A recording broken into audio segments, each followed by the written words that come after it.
Welcome back to another episode of No BS. What's up, great people? We've been missing for a minute, but we back on it. Been on the road, busy. This man right here, you know what I'm saying? I've been semi on the road. This man been full time, full stream on the road. How that's like, man?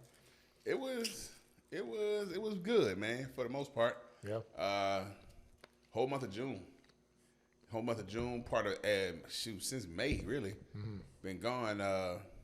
Different hair shows, different events, different functions. Just been on the road, just helping other companies get their content, get their content creation going on, get their SOPs put together. It's been a good 2 months, really. How you balance that though? How you balance like their SOPs with what you got going on? 'Cause I know you got a lot going on before you left. Yeah, man. Communication. And real quick, don't mind me with these shoes. These things good, man. It really comes down to communicating with your clients. Mm-hmm. You know what I'm saying? Like the stuff I got going on back at the crib versus the stuff I got going on the road. Like how I balance it is most of the stuff is already pre-done, so I'm trying to work on that while I'm on the road. Mm-hmm. Like when I get back to the hotel and then I got downtime for myself, I'll go ahead and download all the footage that we captured for that day. Mm-hmm. Store that because that's in the back because that's the fresh. And then I go to the old, like how you do at a grocery store. You bring the old stuff in the front, put the old new stuff in the back, and just work my way back that way. And then just stay ahead. And sometimes you got to outsource. Yeah. Nah, listen, like, you know what I'm saying? I ain't going to say luckily because I haven't been able to outsource as of yet. Right. But I have been keeping busy in different avenues, just more like cities, local, like different counties and stuff like that. Right. It's been keeping my attention. But definitely looking to get out of town though. Like, you know what I'm saying? Those out of town adventures, it's just different because I think one, I feel like, you know what I'm saying, as a creative experience. Right. The experience helps with more creativity. Like the more you see, the more creative you can be. You know what I'm saying? A lot of stuff live in your imagination, but as you go out and see the world, you see different things. You know what I'm saying? You definitely do. Like, yeah. One of the spots, I don't think I'm allowed to mention that company yet because we're still under contract. But One of the spots I went to, and I walked around. We was in New York, and then I had a chance to walk around that facility. Mm-hmm. So as I'm walking around that facility, I had like so many aha moments. Like, yo, this is how I would design what I got going on back home. Mm-hmm. Like, this is how I would set this up. Yo, this is what I had in my mind. Okay. Now I can physically see what it would look like. So now when I got back home, so I took a lot of notes. Okay. You know what I'm saying? And then especially when you're on the road, you start to see. Now this is the kicker. Hold on. Let me ask you this right quick. Yeah. When you're on the road, because this happen a lot, like normally. When you're on the road, being a creative, do you see people with like black tape on their stuff? Like they don't want you to know where they got it from or what kind of stuff they got? Nah, I would hope we be past that. Okay, but go ahead. Most of the time is in this field, especially with what I'm doing, is not too many people out there. Okay. Because most of these companies have different firms they contract out, they outsource to. Mm-hmm. They outsource to people like me. You get what I'm saying? So when I do show up to the events and I'm doing the stuff that I'm doing, there's not many people there. I can really count on one hand how many people there doing what I'm doing. And it's there's thousands of people there. Okay. You know what I'm saying? So, that right there doesn't bother me. But if we still doing that, like it's at a point now I can look at a camera and be like, oh, that's what you got? Or looking at a lens and be like, oh, that's what you got. I tried that the other day. I seen this thing on ESPN. Ken Griffey Jr. was shooting. He was taking photos of the home run derby, and it was a Canon. I can read the Canon, but I couldn't read what's on the side because his eye was still to the back of the screen. I imagined it was like a 5 series. Right. And let me ask you that. So, coming from the it's escaping my mind, but going into the mirrorless camera. Right, where you can just look at the back and you already automatically see what you get. Do you still shoot with your eye to the back? I do. It depends. Okay. Like if I'm doing headshots, like for some reason when I do headshots, or I'm doing like beauty headshots or hair headshots, I have to, for some reason, I have to look through the viewfinder. Like, I feel awkward sometimes just holding their hair, and it's still taking time for me to adjust because I always look through the viewfinder. So even when I do headshots, man, I'm boom, boom, boom. It's hard for me to do a headshot like that, like this, and then because I got to be real focused because most of my clients depend on that shot for their marketing stuff. Gotcha. So I know it works for some people. I look at it like, it's kind of like, how like you, if you're trying to look at a target, you kind of like zero in. Right. You feel me? So once you put your eye to that cap, it's kind of like, that's all you looking at. That's all your focus is right now. Because if you like this, don't get it wrong, I shoot like this too. You feel me? But when you shoot like this, it's like you see the whole environment. Right. You know what I'm saying? So, I was just asking, being out on the road and everything. And I still think that comes from years of looking through the viewfinder. Mm-hmm. And it also comes from I hunt. So in hunting, I always look through the scope, so when I'm shooting, I'm looking through the scope for what I'm going for. So when I'm actually shooting a headshot, I'm looking through my scope, which is my viewfinder, to make sure I got that shot. Pow! One shot kill, and call it a day. But it's a little different. It's still taking time for me to adjust, even though I had mirrorless cameras for the last 3 years, 2 or 3 years. Yeah. I still get awkward. Now, if I'm shooting video, it's a wrap. You know what I'm saying? I think everybody look forward to shooting that video like that. Like, you know what I'm saying? But definitely, man, go back to being on the road, man, you discover more so how valuable you really are, right? How so? Because I went to the IBS, the premieres, and the ISSSE, and for y'all that don't know, they're big hair shows. So I'm at the hair shows, and when people see me walk around with cameras, collecting content, and most of the time I'm at hair shows as well because I do a lot of the graphic designing for like the displays, the banners, the retractable banners, stuff that's hanging from the ceiling, stuff that they're using for their booths, right?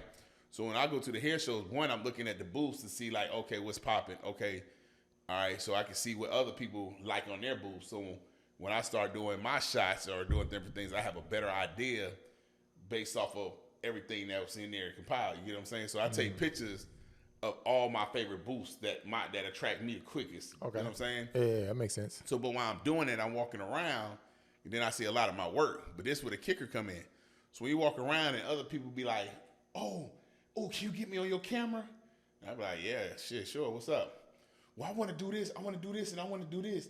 The last person charged me $7,000. And then that's an aha moment. Yeah. Okay, because I was only charging $4. So why did they charge you $5? You know what I'm saying? I mean, or $7, whatever it was. But why did they charge you that? Well, I still got the invoice. I can show you what they charged me for.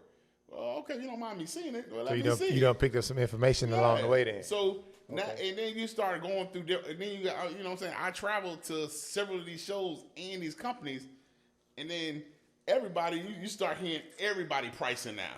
Okay. You know what I'm saying? Because I work with a lot of the stylists, and I work with a lot of educators and stuff like that too, right? So when you hear other educators be like, "Ooh, Shawn, I want to get the same thing. I want to do this. How much is it gonna cost me? I know it's gonna cost me such and such and such and such." And I'm like, interesting, because I wasn't gonna charge what you just said, but why did they charge you that? Let me see why. Wait, let me. Okay, I still got what they quoted me and why they quoted me that. Send it to me. So after a while, that whole month of May and June, and then me going to the company and seeing my vision, I just took that as a learning experience. So I compiled up all them emails, added up to what I do versus what they was charging, seeing what I had, seeing what I offer versus what they offer, which is always going to be more, because I'm all about giving more for the bang of your buck. You know what I'm saying? It's all about the experience with me. So now I'm adding all 30 of these invoices that I got and that they all sent me. Then I'm weighing and I'm looking at their prices. I'm looking at what they got. Then I'm looking at what I got. Mm-hmm. So now I have a bar to set, right? So now I can work with averages versus what I got. Averaged everything out. Now I done revamped my entire website. I'm still revamping it for the whole month of July. Yeah. You know what I'm saying? Because now it's a whole nother approach. You know what I'm saying? Yesterday prices. I knew you were going to say that shit too. I knew you was going to say that shit too. You know what I'm saying? But that makes sense though, because I imagine just being on the road, getting that experience, seeing how other people operate, and just seeing how, like, and it's not so much as not knowing your worth. You feel me? It's just about testing the market. Like, that's a market test. Like, being in that environment shows you what that market kind of brings. And so it lets you know, like, okay, this is where I am, but this is where I could be, and this is where I should be, because when you look at the quality of the work and what's going on around there, you realize how comparable yours is. You know what I'm saying? So it's like, all right, well, hell, you charging $7,000 and no shade, but that's what you got. Right. I can charge $7,000 because I'm doing that plus a little bit more. Right. You know what I'm saying? And it's the kicker too. So this is where you trap yourself. And you know, I've been in this role before. So when you're doing things like that, the first thing when you start talking to people, they be like, oh, what you do? You subconsciously not realizing what you do, tell them, oh, I just shoot photos and videos. Yeah, that's I'm a photographer, videographer. That's a good point. Right? That's a good point. So in their mind, some people, it's hard for some people. Some people understand the concept and they understand your value. Some people don't. Or maybe you just shoot photos and videos. Yeah, anybody can do that. That's what, you know what I'm saying? Because that's some people's perception. And at the end of the day, what I realized is that by saying that, it hurts, right? Yeah. Especially what I do. So when the people ask me what I do is marketing and advertising. I create campaigns for your company. You get what I'm saying? You know, it's funny you say that, because, like, I never pictured myself like that. Like, my thing is, I'm a diehard photographer, right? I always tell people I'm a diehard photographer that shoot videography because I know how to shoot videos, right? Through the learning process. Like, people, okay, do you shoot videos? I don't, but I know how to. Right. Within that process, right? But just because the type of person I am, where I studied photos, and at one point in time, I was getting more videos than photos. So like, all right, let me start studying videography, like concepts, like the lighting, the angles, the composition, everything else. And from there, like I was somewhere, somebody wanted me to shoot a promo for them, right? And in my eyes, I was like I'm just a videographer. I'm a photographer that does videography, right? But when I now, like, this was like 6 months, a year later, I take a step back, right? I realized I lit it by myself. I mic'd everyone up. I was like, so technically I was the lighting, I was the sound. The gaff guy. I was the gaff guy, right? I was the director. I was the director. I was the producer, because they didn't really have a script. It was my script, right? I shot it, and then I took it home, edited it, and graded it. And that's like 8 jobs, fool. And I was like, media production. It's more like you're more than what you're displaying to people. But I always look at it as, like you were saying, like I always just be like, oh yeah, I just shoot videos. But nah, like, bro, you know, like you do a lot more than that. Like, you give somebody a whole production if needed. You know what I'm saying? Right. So, and you gotta, and especially with the people you work with, you deal with a lot of politicians. Yeah. You know what I'm saying? And a lot of people that's running for stuff. So everything you give them, I mean, you got to really look how they run their campaign. They running TV and commercial ads. Yeah. You shooting them TV and commercial ads. I didn't even think about it like that. You know but they running it for their campaign. Yeah. Oh, we're running for mayor. We can't say who they are.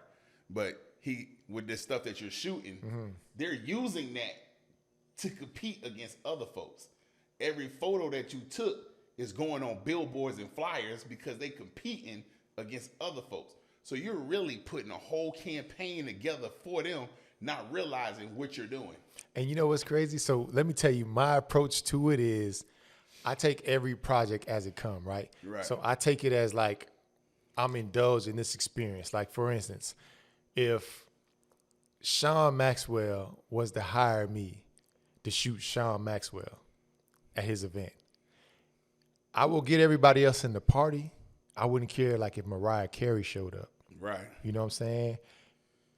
My whole thing is to capture Shawn Maxwell. Because that's who hired. That's who hired me. I don't get caught up in the theatrics of it all. So when people, like when they tell me like, oh, this is going here and this is for that, none of that matters. Right now, we in this moment. Right. And this moment right now, I'm finna capture you, whether that's photos or videos. Like they be like, oh yeah, this is going here. We finna use this for promo, which I need to start doing. You know what I'm saying? Because if you're using it for promo, then I need to also be, you know what I'm saying, leasing that out in a sense. But, you know, like I say, I just enjoy the build-up. That's my thing. Like, when I'm on a set, I enjoy figuring out, like, let me find out how to light it. Let me find out how to mic it. Let me find out, like, what makes sense for the best scene. Now, don't get it wrong. I don't always enjoy editing that motherfucker. Right. You feel me? But when it comes to setting it up, like, I love, like, even photos, fool, like, I love to, like, see how it's going to come up. Like, bro, let's just crumble up some foil and toss that shit in the corner. Like, let's see how it's going to look. You know what I'm saying? Like, that's the type of person I am. Like, when we there, we in the moment. That's set. And nothing else matters. That's set building. You feel me? Yep, that's set building. I just look at it as the moment, fool. I just always be in the moment. That's me. You know what I'm saying? And that's where we hurt. I agree. Because that's how we see it. Yeah. But other folks that's hiring us seeing it like, oh, we done got a lick. We got a lick.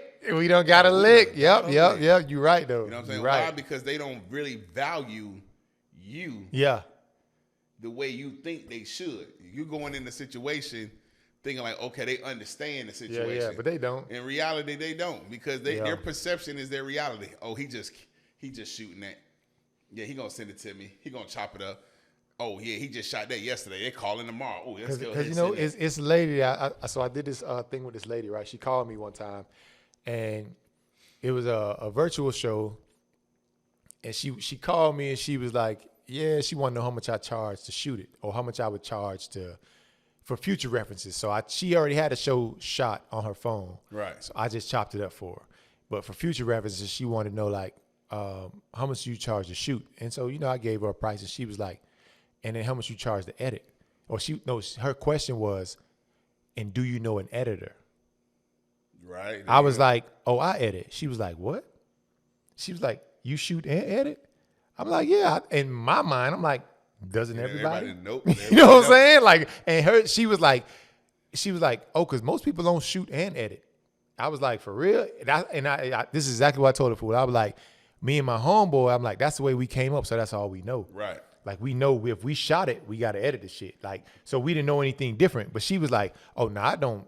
And she put me up on game in a sense. You feel me? She was like, oh, no, most people shoot. They don't edit too. Like, and so I never understood when people say, oh, it's a charge of shooting and it's a charge of edit. Yeah. My thing was, if I shoot it, of course, who the fuck else going to edit it? Like, I shot it.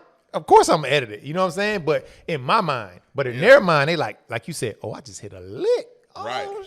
Shit, so even like, if you really look at it, even our favorite YouTubers, at first they can tell you how to edit. Yeah. Right.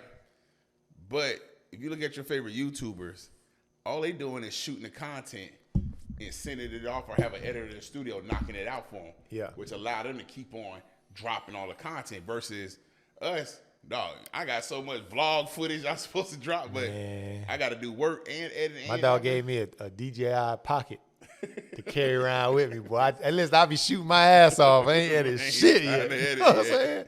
Yeah. But yeah, no, that's a trait. But you also got to, how I look at it too is, if they was to hire somebody to shoot a professional commercial, quote unquote, this is what we do. There's gonna be somebody to light it, like you said, somebody to mic it. Yeah. You know what I'm saying? Like, even when we shot the stuff for HBO, right? Somebody to light it. Hire the cameraman to bring the cameras in. Hire the lens guy to put the lens on the camera. Which is crazy. Yeah, shit, who you telling? Hired another lighting guy to bounce light from one side of the room to the other. I'm like, it really don't take all that, but okay. You know what I'm saying? Hired the audio guy to hold up audio here and here and here. Like, but it was like 7 people doing a job that me and you do by ourselves. And you know what's crazy? It just hit me, right? When people be like, yo, can you cut me can I get a break or a deal? You being there doing all that shit is actually the break or the deal, bro. Right.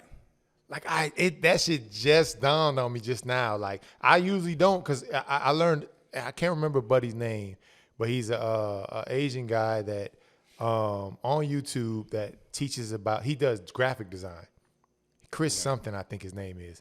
But his point was, why do you give new clients discounts when they haven't shown that they've been loyal to you? Right? And I thought about that shit, and I was like, we always looking at like the new people 50% off, but then your old clients, you charge them 100%, and them the ones that's been rocking with you for the longest. You feel me? And so he was like, you should make them prove their loyalty. Like, I'm gonna charge you up front. If you really want to rock with me, you gonna pay it. If we build a rapport down the line, then that's when if a discount do come up, you're the first one to get it because you've been showing that you've been rocking with me. Right. You know what I'm saying? And it kind of like, it dawned on me like, damn, like that's the vibe. Like, you know what I'm saying? Like, why do I think backwards? Like, in order to gain new clients, you got to cut costs. Because that's, you know what I'm saying? Because that's because the way society and sales hooked up. When new stuff come out, they want to put a sales on it. So you think when you got new things popping off, you throw a sale on it. Now, sometimes it's hard for me to discount my rates, right? Because in my mind, if I discount this rate, y'all gonna think this is the rate all the time. Yeah, you know what I'm saying? That's a good point. So I just be like, you know what? We gonna thug it. Yeah. When you hire me, you hire me. If you don't, you don't. Yeah. But when you do, this what you gonna get. You know what I'm saying? And once you make yourself valuable and once you create that experience, it's hard once you shoot a client or shoot somebody around that one that's debating on you. It's hard for them to go somewhere else because you're not gonna get the same results. You're not gonna get it. Now, yeah, there's people that shoot better. There's people that does this, but you're not gonna get that experience that you was gonna experience once you walk up in here. You know what I'm saying? And you know what's crazy? Like, I think it comes a time in business period, right, where you either, I guess you can do both, right? You can be the shooter, but the business of it becomes more important of it to the point where you're not so much focused, because you're not so much focused on the business of it, just the shooting of it, right? So in that instance, right, like we can say I was being taken advantage of, right? We were being taken advantage of because we're doing all of that for the simple fact then whatever you charge, you charge. Right. They looking at it, it's a lick, right? But the business aspect of it all is that if I take care the business side of it, one, I probably won't be doing as much shooting. Right.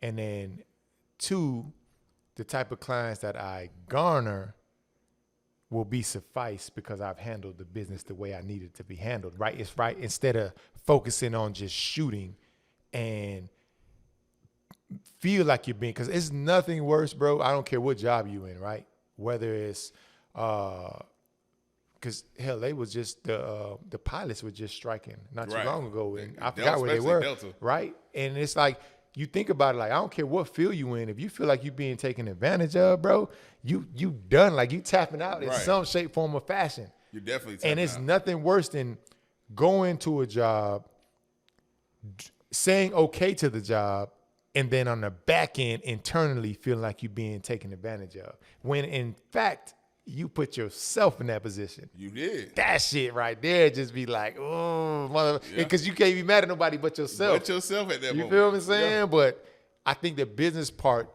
plays, which is what you've been working on lately, which is the procedures, the SOPs of it all. You know what I'm saying? Which is getting everything in order. And so that I think is more important now. Like for the past year, I've been learning. Right. That's more important. Like the business part, the SOPs, and that right there, that's standard operating procedures for everybody that don't know. But that's more important than knowing how to shoot, in my sense. It depends, because before I let you go, it's like IG, right? So it's people on IG that's like, they don't really care about SOPs because it's like this their bread and butter. Like, I'm on IG. I make my bread through showing people clips of IG, of my IG material. I do workshops, right? So it's like the overall, that business kind of like speaks for itself, right? And like not for nothing, people be like, bro, you should go and do that.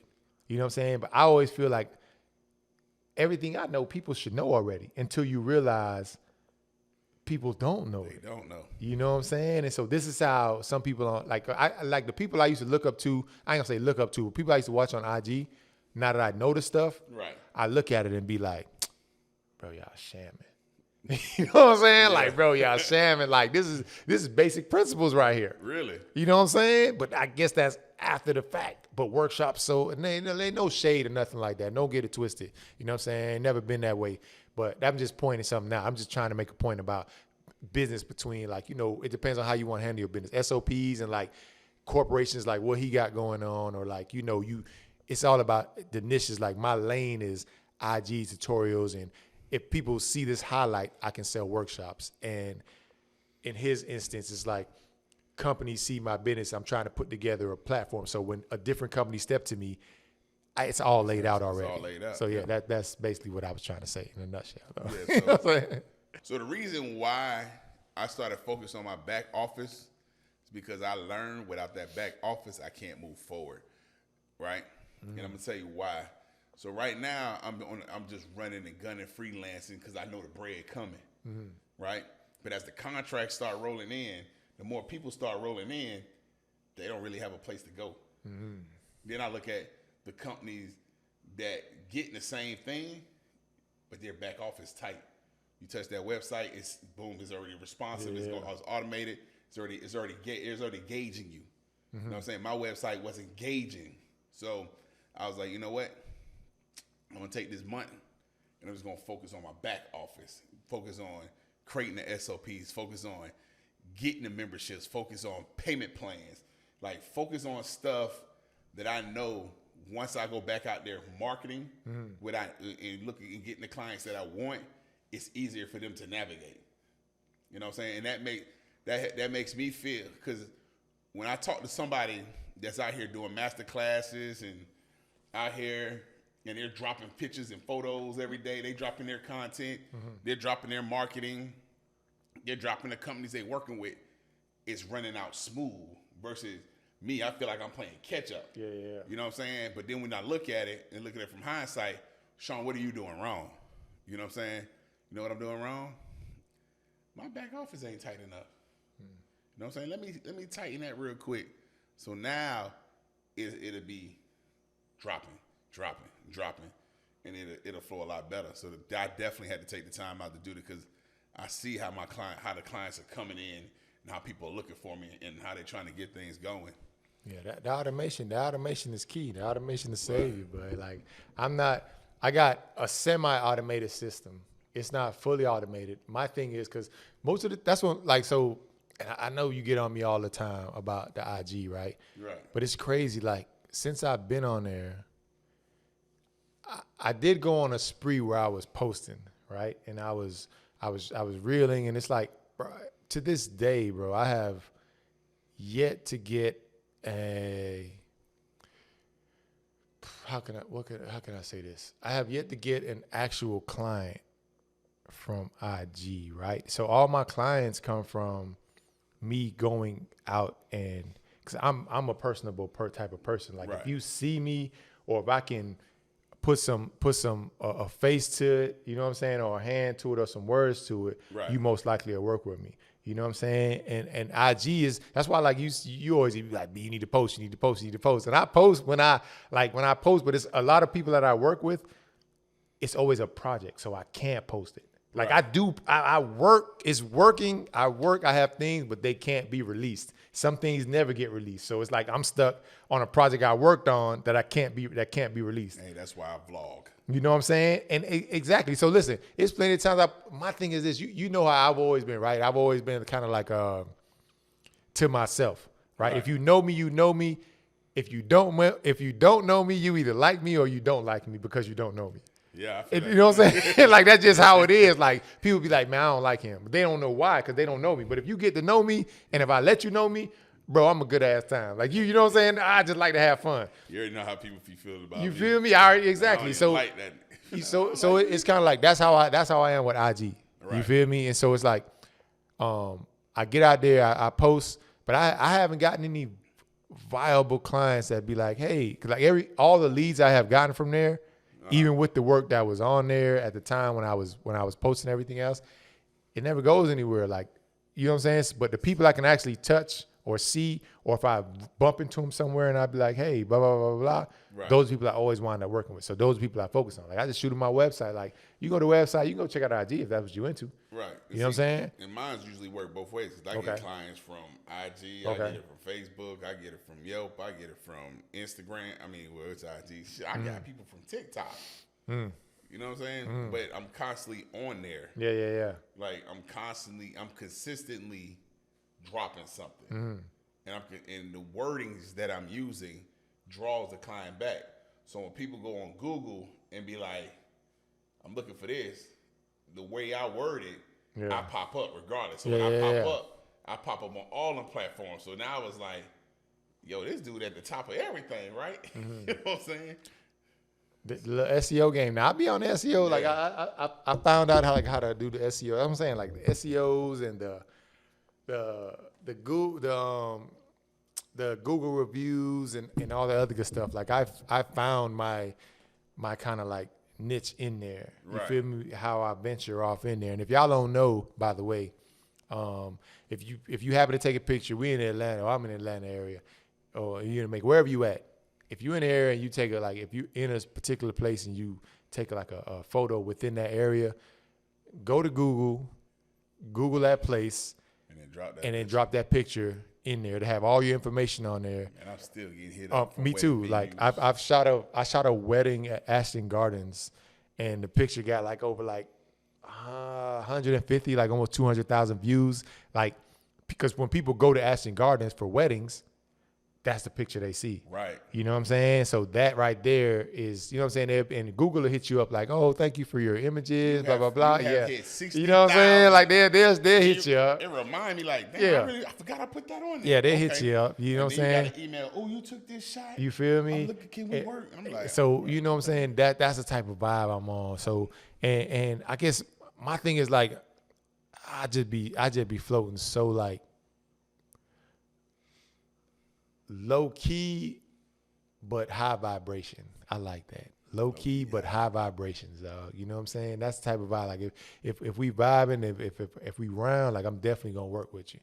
You know what I'm saying? Right. And don't get it wrong. It's some clients that I ain't gonna say clients. It's some potential people that I have missed out on, right? Just because, it's not me not wanting to work with them. It's just that the time issue, and I have to be better at that. Like explain to people, like, because it's a lady now. She was like, I'm supposed to teach her lighting. You know what I'm saying? And she was like, don't forget about me. And I don't forget about it. I'd really just be like, because my thing is like when I'm in the moment, when I like people be like, hey, can we shoot Thursday? Yeah. If I'm open, I look on my schedule. We open, we can shoot. You know what I'm saying? We go shoot on Thursday. I don't be like, oh shit, I forgot to call such and such and tell her meet me here so we can shoot on Thursday. So she can follow me. You know what I'm saying? It's the kicker though, right? Okay. It's the kicker. And this is why I'm cleaning up my back office. Okay. The key word is, hey, just even small stuff like that. Hey, can you teach me lighting? So I'm working on my back office. Mm-hmm. Oh yeah, I can teach you lighting. Go to Shawn Maxwell, blase, and go to this section in classes and download that class. I be feeling bad for charging people for shit that I learned. Cause let me just only tell you why, fool. When I first started, like it was so hard to get somebody to show me like how to do it to the point where I literally had to learn it myself off YouTube. You remember the wedding photographer who was supposed to show me the ropes, but it was just the whole purpose I was there was just to charge extra bread. But to get me there. But listen, it was a good. So the one thing I did learn, which I still carry to this day when we shoot weddings, is that if you're a wedding photographer out there, or an event photographer, right? This is what you want to know. If you're in an environment, first of all, shoot manual, right? Get your settings right for that particular setting. And if you're not going to leave, like if you're in a reception hall, the reception hall is not going to change, right? The lighting setup is different. I can show you that at a later date. But if you flash on top on your camera and you in an environment and the environment will not change, leave all of your settings the same. So with TTL, they're going to keep adjusting depending on which way you switch. Turn the corner, yeah. If you leave it on manual, they will all be the same. So if I take a picture here, it'll be the same settings if I turn around. When you go into Lightroom, you can adjust this one photo. Right. You can copy and paste the settings for the rest of the photos in that particular area, and that will save you a ton of time. And that's what I be talking about. When people want information, I just give it to them. But that's one thing he did say. You can go to Shawn Maxwell's and download that lighting workshop. Yeah, for sure. For sure. But that's one thing he did teach me. He was like, yo, you want to leave, when you're in the room, because I was shooting getting ready pictures for the bride. And I kept like switching my settings. He was like, what are you doing? And I'm like, I'm just trying to get the good light. And he was like, no. You leave all your settings the same. Get you a balance. And see, here's another thing, real quick. I'm gonna give y'all another quick tip. What y'all see on the gram, bro, those not the original pictures. No. You know what I'm saying? And so, a lot of those pictures be underexposed, right? It's rare you get a picture that's if they blown it out, they're not gonna show it. And if it's in the middle, they worked on it. But it's most likely under because you don't want to blow it out too much. So if it's under, you shoot them all like one stop under, whatever case may be. You adjust that one photo when the bride getting ready, groom getting ready, fix that one, copy and paste that setting for the rest of them. You just saved yourself about 30, 40 minutes of time. But y'all can go to Shawn Maxwell and download that tutorial, though. We got a light tutorial coming soon. I don't know when, but we're going to get it right one of these days. I'm going to slide down here to Macon. We're going to knock out all these workshops. I'm going to show him. I'll not show him, but I'm going to put together a balancing tutorial. Natural light and flash. That's my thing. I like to shoot with both. But somebody was surprised that I did that, but that's why I just threw that out there. But go ahead, though. Gotcha. Yeah. Nah, so you got to remember how we got into the wedding business. Especially me doing I video. fell in that motherfucker. The setup. You know what I'm saying? I fell in there. I remember that one dude, I think me and him still Facebook friends. That joker said, y'all got all that camera equipment. I hope it don't look trash. You remember we seen that at the table when he said that? And I was like, what you mean by that? He was like, Caucasian people don't shoot weddings like black people. North Carolina, Riley. I remember the dad was a bus owner. Yeah. He owned the school buses and stuff like that. Shit, he was one of the original Ubers, Yep. if you be real with it. Real with it is the florist. Yeah. I don't remember his name. Javian or Julian, something like that. You right. He pulled me to the side. Yeah, I remember that now. Man, he didn't even know we wasn't even videographers at the Nope. we wasn't doing it. We was into the music game heavy. Yeah. You know what I'm saying? We were just there because we had the equipment and we loaned it out. Yeah. But once he sat down, he did tell us that and shit. he sat there and looked at me in my eye and said, He did tell us that shit. hey, I hope y'all all that equipment, I hope y'all make that shit look good. Yeah. He said, 'cause black people let me down several times. Several times. Yeah, he did say that black shit. too He is now. black too. Yep, he did say that shit He was too. like, I don't think I ever hire a black videographer. He did say that. So, me being me, I was like, so shit, what you mean by that? Because, we wasn't shooting weddings. Shit, we still was on rat contracts. Yeah. We was doing music conferences and stuff. But when he said, here, let me show you, he showed me a black wedding. And I was like, oh, I thought that's how it always goes. Fade in, fade out. Yeah. Reception, ceremony, fade in, fade out. And I was like, shit, I thought that was good. Yeah. So I was like, asked my brother, I was like, yo, how you editing this shit right here? I said, let me see your stuff. So I looked at his stuff and I was like, oh yeah, he on point. Then he was like, oh yeah, that shit trash. I was like, trash? Then he pulled us to the side and said, let me show you what it's supposed to look like. Then he showed us some shit, a wedding. This had to be like 15, 16 years ago now. Yeah. But he showed us the wedding, and the wedding looked like a movie. I don't think that shit was that long. That shit was probably about 10, 11 years ago. Nah, it was because Madison was 2. Madison's 17 now. God damn. Madison was 2, so she's 17. So it's 15. Yeah. But he showed us the Caucasian version of their version of the wedding, and I was intrigued. I was like, oh, that shit don't look like what we do. Yeah. He was like, until y'all get to this level, y'all garbage. So I took that shit to heart because I was like, okay, that's a challenge. I wasn't gonna edit the wedding we shot because after I seen that, I was like, shit, we shaky as hell. Yeah. We ain't had no goddamn gimbals, no steady cam. Nigga, we had that shit handheld like this, like a motherfucker. You had the shoulder. Nigga came in there with his shoulder piece like he was doing something. Nigga, that shit was still like. We was shooting the whole TV broadcast. That shit was still like. If we was loving hip hop, boy, we would have killed it. Oh shit! Yeah, we ain't have no mics up, no nothing. We ain't had nothing. That's how they were coming straight from the camera, bro. But hey, yeah. Once he said that, yeah, I remember, buddy. Now that you say that, boy, and the crazy thing he is, did say that too. After about 2 years working with the Caucasian people we worked with at the time, once we got back. And I accept that challenge. Yeah. He hit me in my DM and said, "Oh, you there?" He said, "Oh, you finally there? Oh, you there?" He said, "I've been watching, and I ain't forget what I said, but you there." Shit, I know you didn't forget what you said. Like, goddamn, you out there throwing darts. Like, you can't forget what the hell you said. He was drunk, too. Boy, he was tipsy. He was letting that. North Carolina, Raleigh, North Carolina. Yep. I do remember that. We giving y'all the clean version on how he was telling us. Yeah. But he was straight up raw.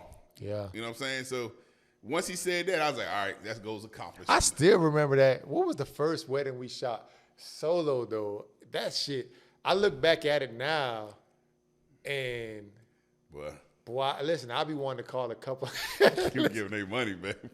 I want to call a couple and apologize, boy. You know what I'm saying? But you listen, you know the saying goes, Fort Valley, boy. Boy, if you know better, you do better.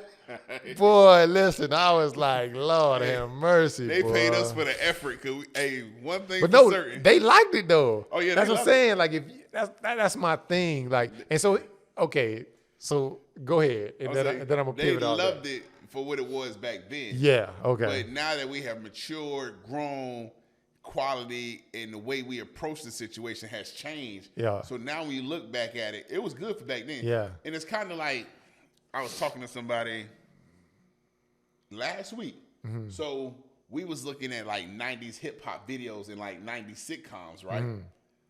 Back then when you was watching TV, that shit looked good on the TV, right? Yeah. Now that 4K and shit is out. Yeah, you right. And you go back and look at the now 4K and 1080 and these TVs are looking great. Yeah, I agree. Now you go like on Netflix or Hulu or something, go look at those same sitcoms. Now you sitting there looking at that shit like, boy, I needed glasses back then. And listen, but you to go off that though, you know what show? So we went on vacation recently with the fam, right? And I don't know what made me do it, but the theme song, Cheers. Oh, I love Cheers. Listen, so I put the kids on the Cheers, and now they be walking around the house singing, "Where everybody knows your name." Hey. Dude. And so listen, but if you look at Cheers today, I don't know if they high-defed it. Yeah. But bro, it looked different. It don't, I swear it don't look like it was shot in the goddamn 80s or 80s, dog. Hey, if you go back and look at Seinfeld, okay, Cheers, Night Court. Cheers look upgrade. I ain't watched Night Court used to be the shit. Yeah, I remember go Night Court. watch the show Night Court. I remember Night Court. Hey, them shows look like it was shot now. Yeah, dog. So that's what I be sitting here like, what the hell did they use? But then you look at the rest of this, like Saved by the Bell look horrible. Yep. You know what I'm saying?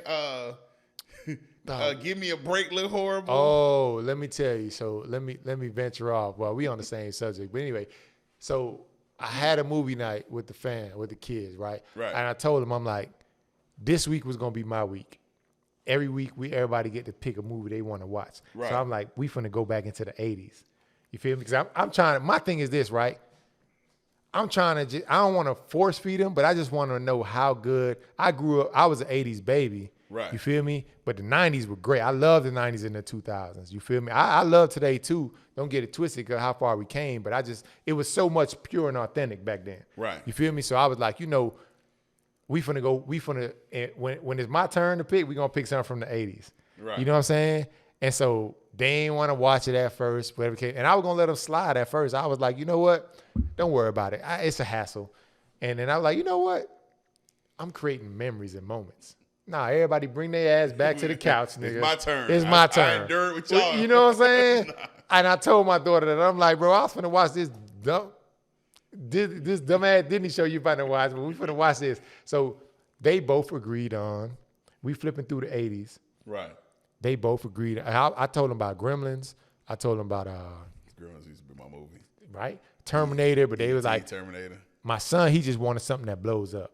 Yeah. Right? My daughter, she was like, she just into anything. She like cute, cuddly thing. So I was like, you know what? I'm flipping through. We landed on Little Shops of Horror, fool. Oh, Seymour Phoebe, nigga. So so listen. Seymour. So Little Shop. I'm watching it through grown eyes now, though. I don't know the last time you seen that shit, fool. About a couple of months ago.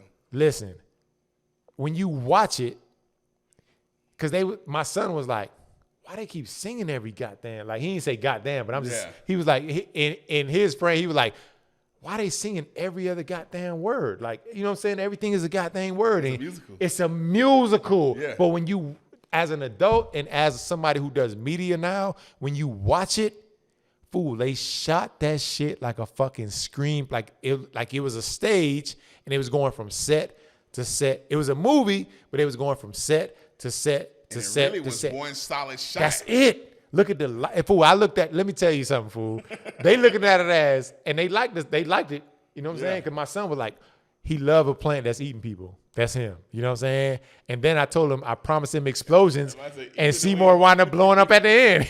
Seymour's eating people. Yeah, you know what I'm saying?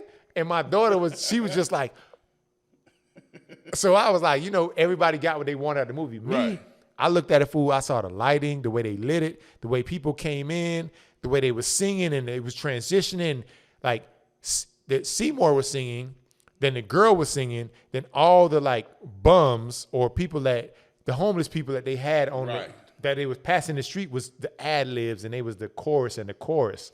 And then at the end of it, everyone was singing a melody. And then it would go to the next scene. I was like, holy shit. Like as a kid, I never noticed that. I thought it was an actual movie. It was a fucking musical, bro. Yeah, but and it's based off a musical though. Yeah. You know what I'm saying? Which is crazy. But you gotta think that era, he was coming off the Grease era, Dirty Dancing. I gotta watch it now as an adult. So Dirty Dancing is one of my all-time favorites. But really, that's a musical. I gotta watch it now as an adult. Every scene was a song. I gotta watch it. Nah.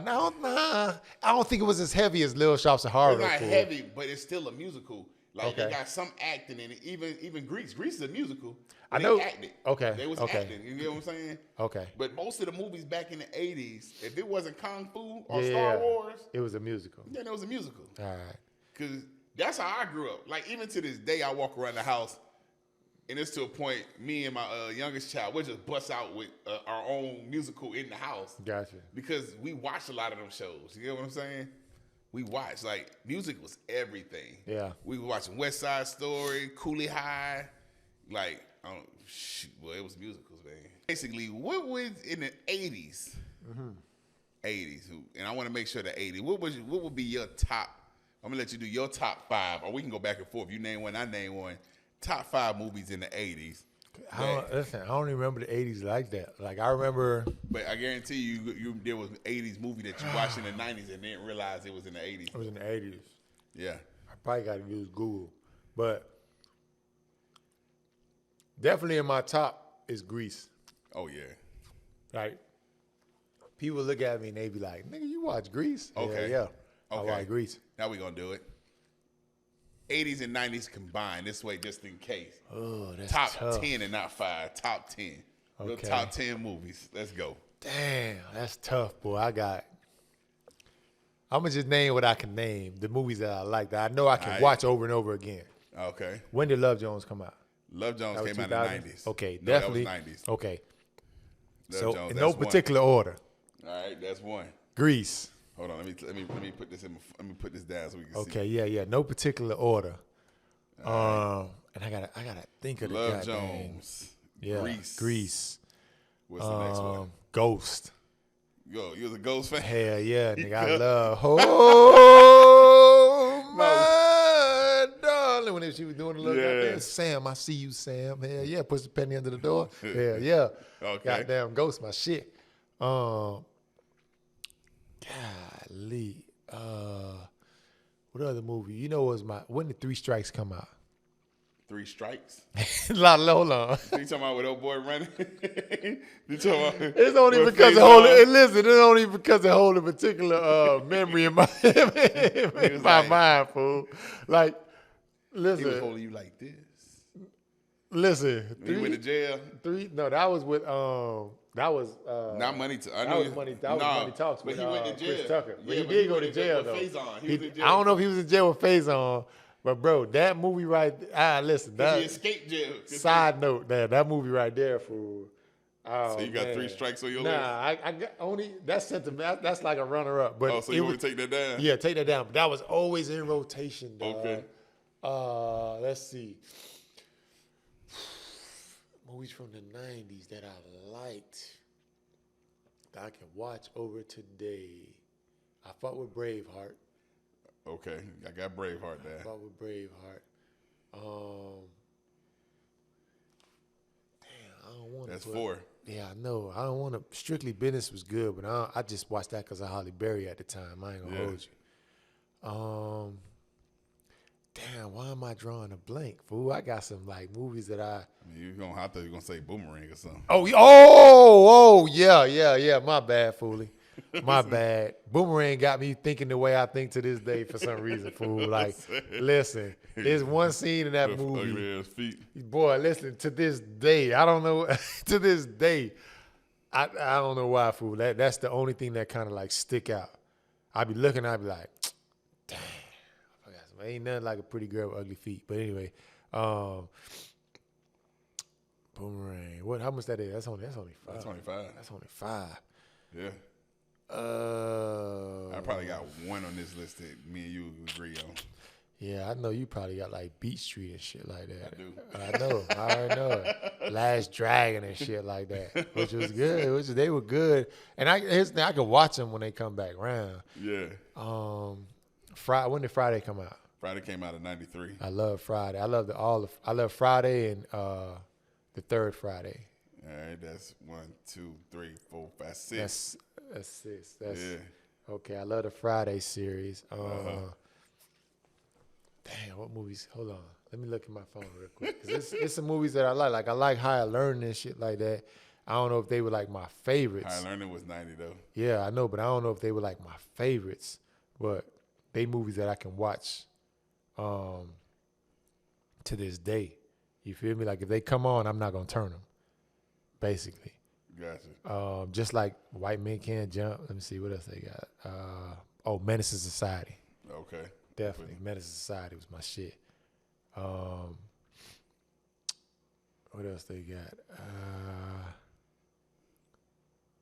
I'm just a mean green mother from outer space, and I'm back. It's stuck in your head, huh? That shit stuck. Oh, how can I forget? This is probably my number 1 movie. 5, 6, 7. 5 Heartbeats.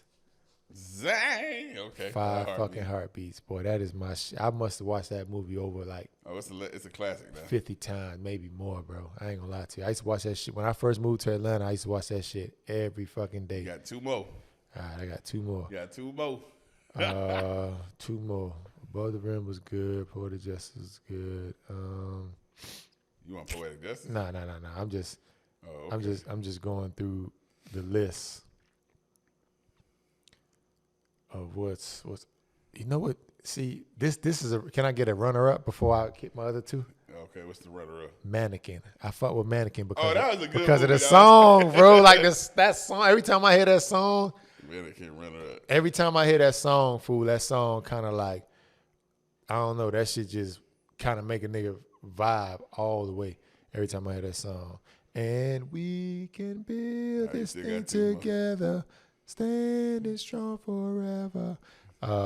Outsiders was a good movie too. I read that book too. That was Outsiders was good. You want me to add that on there? Nah, I don't want you to add that on there. Oh, you just throwing out movies. I'm just because I'm just reading out. I know we trying to get to the end of it so we can wrap it up. Hold on. I just watched Lean on Me the other day. That was a good movie. Yep, I watched that the other day. Spaceballs was funny as shit. That was one of my that was one of my movies growing up. You know what? Now when I look back at the 80s, it ain't too many movies in the 80s that I fuck with. I fuck with them, but let's see. You said 80s and 90s, right? 80s and 90s, yeah. Okay, 80s and 90s. You got a good cross between 80s and 90s right now. Nah, I know it. Like that's my shit.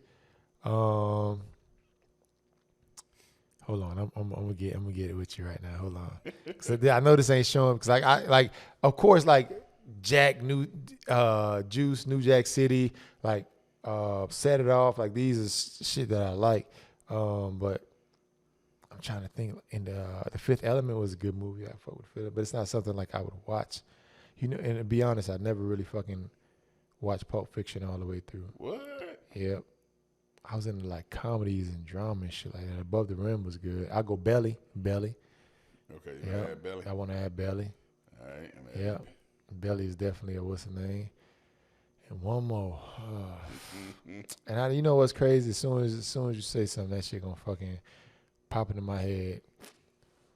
Oh, you know it was a good movie that I think people sleep on. And if you haven't watched it, you need to go back and watch it. It was like early AIDS type vibe. Remember the movie Kids? Yeah. I love that movie right there. Fool was like about unprotected sex, AIDS, and you know what I'm saying. Like that was almost like Blair Witch before Blair Witch because they shot it like it was like first person type vibe. Nah, let me find something. Hold on.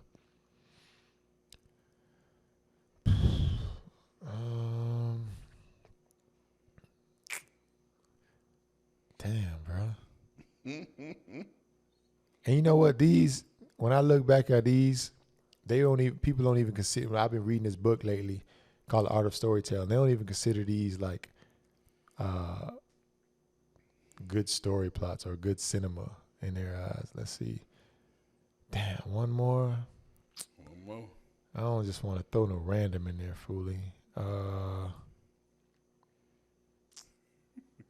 Seven, Set It Off, 6 Sense, Fugitive was good. Damn.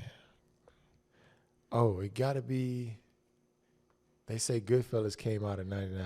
That was on my list. I fuck with Goodfellas. You want to go down on your list? Oh shit! I'm gonna go with Goodfellas. They got Shawshank Redemption was another good one. Which one? I mean, I'm gonna go with I'll take Goodfellas over Shawshank Redemption. 10. So your 10: Love Jones, Grease, Ghost, Braveheart, Boomerang, Friday, Menace to Society, 5 Heartbeats, Belly, Goodfellas, and Mannequin as a runner-up. So boom, let me get mine. Hold on. Damn, this is a new list. But I think I could watch those movies. If I was stuck on an island by myself for the rest of my life, I can have those 11 movies in rotation. And Mannequin is like a faint runner-up. I'm in love with more the song than the actual movie. Right. You feel me? Just that intro, because I remember when movies had like a soundtrack, and that particular song just resonates. I don't know why. I don't know what was going on back then when I watched the movie, but that particular song just resonates. But those 10 movies, if I was stuck on an island by myself, I can have them on repeat. I can watch those 10 movies probably for the rest of my life. 5 Heartbeats would get every day of the goddamn week for sure. You know what I'm saying? But yeah, I'm on a new list now about the 90s. Casino was in the 90s. I didn't know that. Casino was good.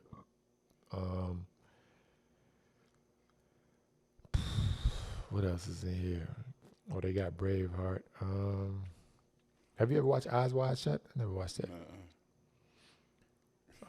The Green Mile was a good one. It was. The Usual Suspects was The Sandlot. Oh, Lord, that was a good one. Schindler's List. Hey, man, I'm about to give you my list. Oh, man. I'm gonna give you my Silence of the Lambs was a good one. That was a good one. Leon the Professional was a good one. I remember we used to watch that shit all the time. Forrest Gump was in the 90s. I can pass on Forrest Gump. It was good, but I can pass on Fight Club. It was good, but I can pass on that too. Yeah, I'm passing up on all of them. You ready for my list? Shawshank Redemption. Hold on. Yep. Give me, what's your list? What you got? Right, hold on. I got to get one more. Oh, that's going to be my runner-up. Yep. That's going to be my runner-ups. Okay, so let me get my runner-up down. This shit here gonna be funny. It's gonna be like my list is all over the damn place. Nah, that's how it's supposed to be. You need, because here's the thing, you need a little bit of comedy in your life. You need a little bit of drama. You need a little bit of action. You know what I'm saying? So. All right. So my first movie. Okay. One of my favorites of all times, Lost Boys. I remember Lost Boys. Yeah. Hey, boy, that was the real introduction to vampires. I fuck with Lost Boys. Like, I didn't go to sleep for weeks. Yeah. Because I thought Michael was in my house. Yeah, you know what I'm saying? I fuck with Lost Boys. But the one thing about Lost Boys, man, I appreciate that husky. I fell in love with dogs because that husky, the Newt was the truth. Yeah, boy. Okay. All right. Maybe that's why I like huskies so much. I never realized. I want a husky to this day. I never realized why, but go ahead. The Newt was a vampire killer. You know what I'm saying? So that's one. Okay. Number 2, Top Gun. Top Gun was good. It was good. Okay. This is your list. This is your list. So yeah. Because I'm saying Top Gun because I'm a Tom Cruise fan. I've been a Tom Cruise fan since Legend.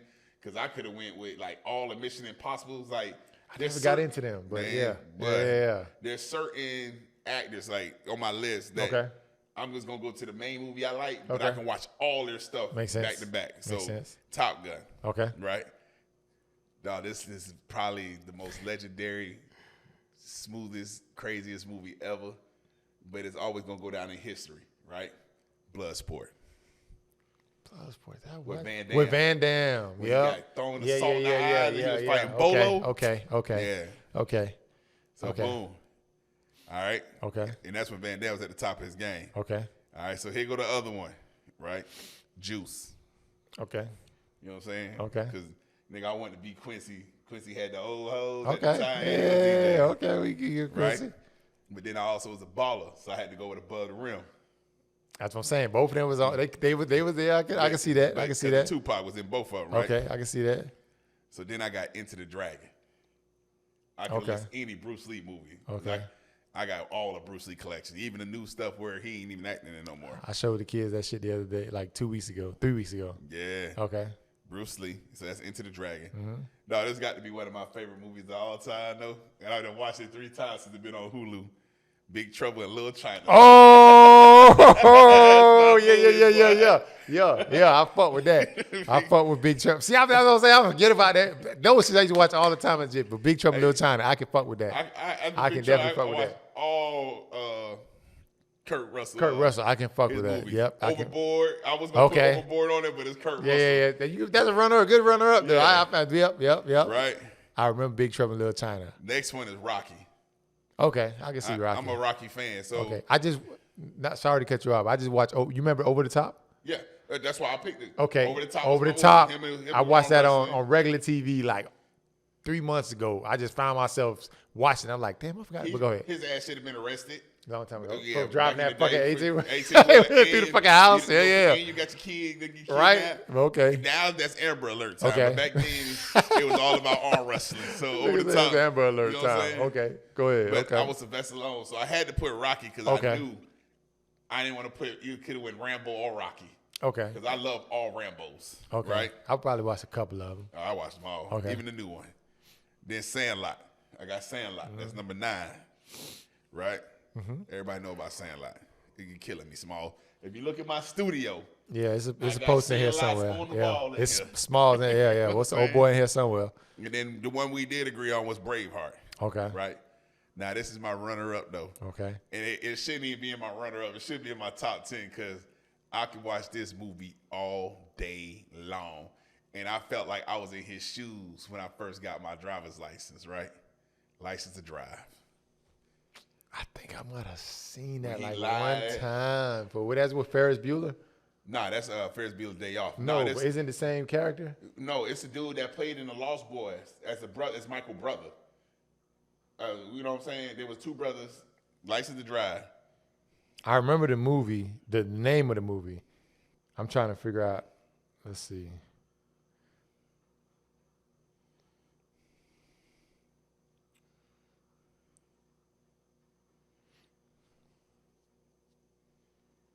Corey Feldman. With Corey Feldman.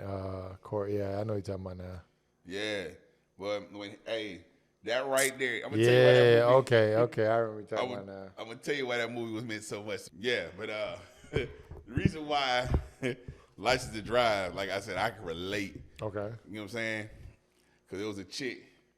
I think I was like 15, and she was older. And she was like, hey, I want to kick you, you know what I'm saying? I was like, yeah, girl, I got a whipping all. Because she ain't know my age. Yeah. Shot that game. Boy, grandma went to sleep. Yeah, took the car. Boy, that Ford Tempo. Hey, first of all, when you still in the car back in the day, right? Let me tell you how I used to do it. I took 4 sticks, because my grandma stayed in the country. I lined them sticks up where the tires was at, right? Then I took a piece of tape and marked off inside the car where the gas was at. I knew I had at least 25 on me at the time, right? So I marked where the gas at. This boy hell, man. So I filled the gas up just enough where I could drive around town, and by the time I get back, it'd be like right where she had it at, right? You know what I'm saying? Then, while I whipped out the yard, first of all, I pushed the car, put it in neutral. We pushed it because her car sat by her room window. So I pushed the car can't crank it up. You know what I'm saying? Put that bitch in neutral, and it was a 5-speed. But that back pedal, guess I got good in football too, man, with my back pedaling. I was holding that car door. I think I was about 14, really. I was holding that car door, and I was back pedaling down that dirt road. Got that car away. Soon I got out of sight, cranked that joker up. When I got close to the neighbor yard, cranked that thing up. Boom, I was gone. Had picked up old girl up. But we had a ball on that $20. That's crazy. It's crazy that you can have a ball on $20. Back in the day. You know what I'm saying? We went to like a little Burger King restaurant. We sat in the gas station because everybody was hanging out at the gas station. We was tripping, kicking it. And I was like, you know what I'm saying? What you want to do? We kicked off, dropped it off, rolled that bitch back into my grandma's yard. Like I drove it up enough, cut the lights off, got close enough. I know this is going to be a long ass push because it's going to be a good 15 minutes worth of pushing this car. So she wouldn't know. You know what I'm saying? Cut the engine off. That boy was in neutral, pushing that thing down that dirt road. Turned it, put it back in the spot, moved the sticks, climbed in the window, got in the bed like ain't shit happened. Like ain't nothing happened. Well, she didn't find out till like I was in my 20s. You know that's crazy. By that time, it's too late now. I've been driving for 6 years. You know what I'm saying? Like, grandma, I used to steal your car. It's like, what? Yeah. I remember one time I tried to steal my parents' car, but my godfather lived across the street, right? So I was creeping out the backyard. I crept around my window, crept out the backyard, coming through the fence. Now, he drove dump trucks at night. So he was up at 3 in the morning. Boy, he about shot me because he thought I was stealing. He thought I was a real thief. So I crept over my fence. I didn't know he was watching. He was warming up his car, right? So I didn't know he was over there watching across the street. So I done climbed the fence. One, I'm in all black too because I was like, I ain't gonna get caught. So, but I had my outfit underneath the fatigue outfit. So I used to stuff that under the deck in a plastic bag near the air conditioner. So when I crept out the window, I put that on so I could crawl through the fence. Man, he out here watching me. He rolled up with his pistol talking about, boy, I'm glad it's you because I sure about to pop you. I thought somebody was trying to steal your mama and daddy car. I was like, oh, shit. Where the fuck was you at? He said, I was watching you the whole time from my car when it was warming up. But he caught me so off guard because he walked up on me and put the pistol to my back. And I turned around, I was like, oh, shit. He was like, whoo. I'm glad it's you. He was like, what are you doing? Good thing he ain't bust blindly. Shit. He told me, what are you doing? I was like, man, I'm trying to go see this girl. He was like, trying to do what? Trying to go see this girl. He was like, oh, you about to take your mama car, huh?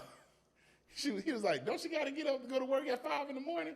I was like, yeah, but what I need to do ain't going to take nothing but 40 minutes. She only 10 minutes up the street. He said, you could have walked. No. Like, well, I look like walking to it. And like, I got to pull up to it. Yeah. You know what I'm saying? He was like, hey, I ain't seen nothing. But if something happened, I'm telling on you. So you better make sure nothing don't happen. Because if something happened, I'm going to be like, yo, I told him to go in the house. But if nothing happened, I don't see nothing. Nothing happened. You know what I'm saying? So ever since that day, boy, he started getting up at 1:32 in the morning, making sure I wasn't stealing my mama's car. Nigga say, you ain't going to do it again now. Nah, you got one chance. No, that's funny. That's how it was growing up, though. Yeah, man. That's when you had people that really cared about you. Mm-hmm. You know what I'm saying? That really cared about what was going on in the neighborhood. It's crazy. It's crazy what you would do to goddamn go get some cakes. that boy wasn't doing any goddamn thing. That boy said, I'm gonna steal this car. Hey. Well, now you get your Uber. You can Uber somebody to you, bro. But now, like back in the days, you had to be strategic about that shit. Like you really had to plan that route out. Goddamn everything, bro. Because it's crazy. Like even if you back in the days, I know it's hard for people to leave. You had to say you catching the bus at somebody's crib, right, bro. One, I think that you didn't realize like when people say their parents work at night, you know, you think of nurses and stuff like that. You ain't think nothing of it. Right. But a lot of them are like, yeah, my mom's a nurse. You can come over at night. You're like, okay. And then you'll realize like you got a time like when the bus stopped running. Right. Like how long is it gonna be? Like it wasn't an Uber, nothing like back then. You ain't catching no taxi, nigga. So it's either if you miss this bus, you done. You done. You got to walk all the way home, unless you got a mean bicycle. That's it. You know what I'm saying? Or you stuck, bro. You know what I'm saying? You are stuck. And boy, would nothing like being stuck on a blank mission. The power of the P. Hey, boy, I'm gonna tell you a real blank mission back in the day. Oh man, goddamn blank mission, boy. That shit right there. How you walking home disgruntled, nigga. Hey, you know what I'm saying? Not even walking home, but I know back in the day, like you run into somebody in the club, you think you about to hit that one nighter, right? And they're like, yeah, go get the room. I'll meet you there. You got the number and everything. You get all the way to the room and got the room. And now that phone go dead. You over here trying to call. You know what? I can only say I ain't never been in a situation like that. Oh, for real? Oh, I've been there. Nah, I ain't never get no room back in the day. I ain't never get no room, and it's like you done stood me up. Nah. But I done been to like we done made plans, and then I hit you up, and then you know what I'm saying. But shit, I don't ghost to some people, so it's like what goes around kind of comes around in a sense. I'm a great ghoster. I'm a great ghoster. I was a great ghoster. You feel me? Like. With my dog, I'll just be quick, especially if I. Cause my thing is I like to live in moments, fool. Yeah. And if I'm in a moment, that's the best time. Shit, you ain't finna pull me out that motherfucker. Yeah. You ain't not gonna pull me out there, fool. Like I don't care what it was, what we supposed to do is like. Nah, I'm good. I'm finna be in this moment right now. I'm good. Cause I don't never want to have them. Damn, if I would have stayed, this would that. I don't want to hear the story the next day like. Boy, after you left, boy, you wouldn't believe. I ain't leaving. Boy, you missed that. You be like, word for real. Yeah. Dang. Not gonna happen, now you boy. second guessing everything. Yep. I'm trying to tell you. You know what I'm saying? Heck nah. I've been on some bad. I have more great than good bad missions. I was on a walking mission with my older cuz like way back in the days. Is that a walking mission? Bro, we walked to. It's hard to explain because, like, how many miles was it? You had to be from the. Oh man, I want to say it's at least. Let me see, from Norland to County Line Road, like down County Line Road. How long would that be, bro? It's about. I want to say like 2.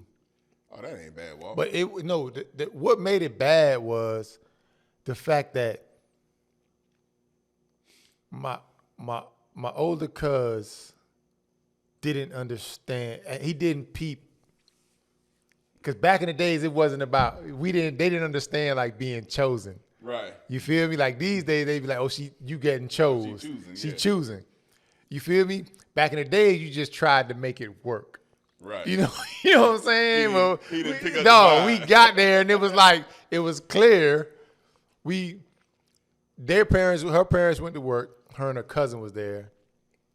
It was clear that the one he originally talked to and the one I was originally into was in him.